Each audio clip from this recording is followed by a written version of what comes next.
Mesdames et messieurs de la presse, chers compatriotes de toutes les régions d'Haïti, représentants des partis politiques, membres de la société civile, à nos communautés aux quatre coins du pays, à la diaspora haïtienne, à l'administration Trump et à la communauté internationale.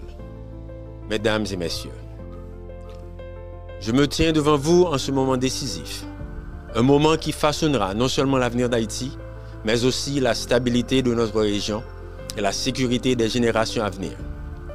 L'urgence de cette heure exige la vérité, une action décisive et un leadership courageux.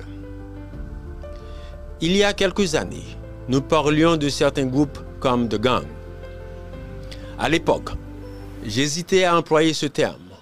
Je les voyais pour la plupart jeunes, pauvres et désabusés, comme des victimes de manipulation, utilisées par des forces distantes et séduites par l'illusion de la richesse et de l'influence. Je leur ai étendu la main, je les ai avertis des conséquences et j'ai espéré que la raison, l'espoir et l'opportunité l'emporteraient sur la violence. Aujourd'hui, nous ne faisons plus face à un simple problème de gang. Les experts reconnaissent que ces groupes se sont transformés en véritables réseaux terroristes organisés, lourdement armés, stratégiquement coordonnés et enhardis par l'impunité.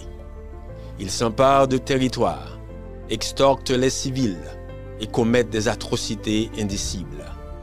Femmes violées, enfants brûlés, familles déchirées. Ils bloquent l'accès aux services essentiels et affaiblissent systématiquement nos institutions.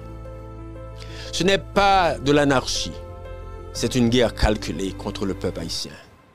Et elle doit être affrontée avec justice, stratégie et une détermination inébranlable.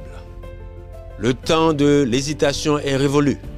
La survie de la nation dépend de notre capacité à agir avec force et précision, tout en traitant les causes profondes de cette crise.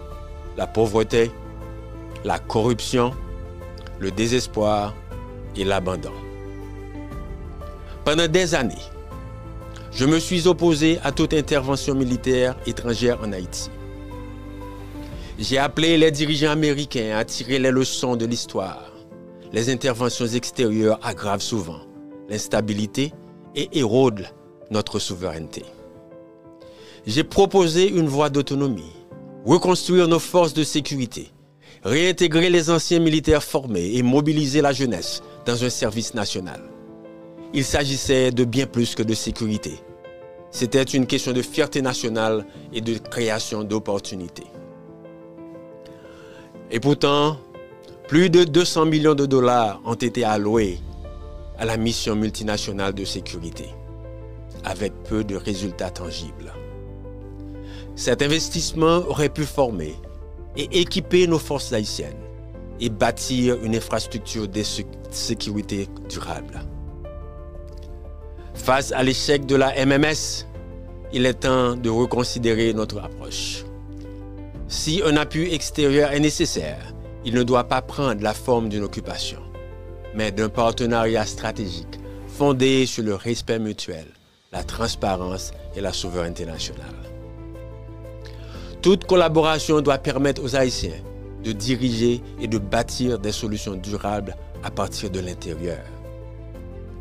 La sécurité véritable exige bien plus qu'un appui militaire. Elle requiert le partage de renseignements, des opérations conjointes, la relance économique, des réformes de gouvernance et un investissement soutenu.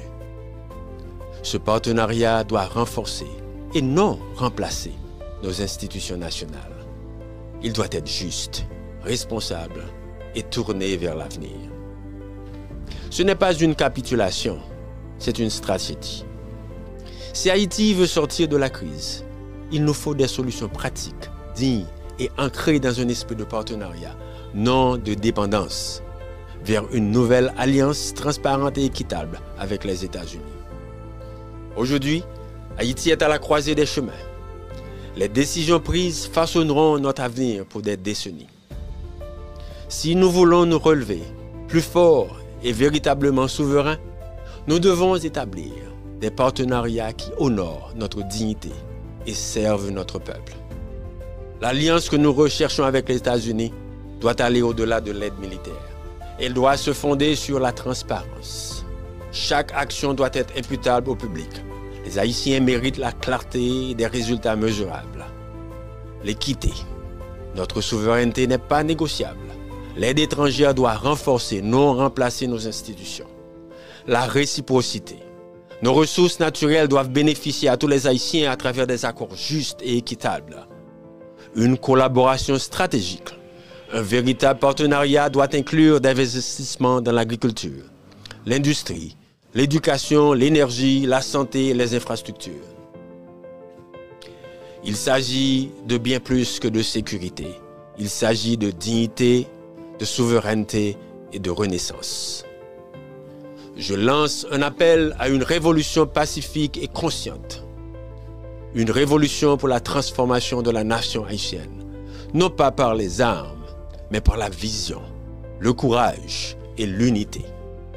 Nous devons reconstruire nos institutions démocratiques, mobiliser notre jeunesse et réveiller un esprit civique qui unisse les Haïtiens partout dans le monde. Et aux États-Unis et à nos partenaires internationaux, Haïti peut être votre allié le plus fort, mais seulement dans une relation fondée sur le respect, l'équité et la dignité. Nous ne recherchons pas la dépendance, nous cherchons le partenariat. À ceux qui doutent de nous, nous ne sommes pas brisés. Et à tous ceux qui cherchent à nous diviser, nous sommes unis. Et au monde entier, voici une Haïti nouvelle, résiliente, transformée et déterminée. Levons-nous, transformons la douleur en but, la souffrance en force et le désespoir en détermination. Haïti se tiendra debout. Haïti sera souveraine. Haïti sera inébranlable. On fait l'autre gens.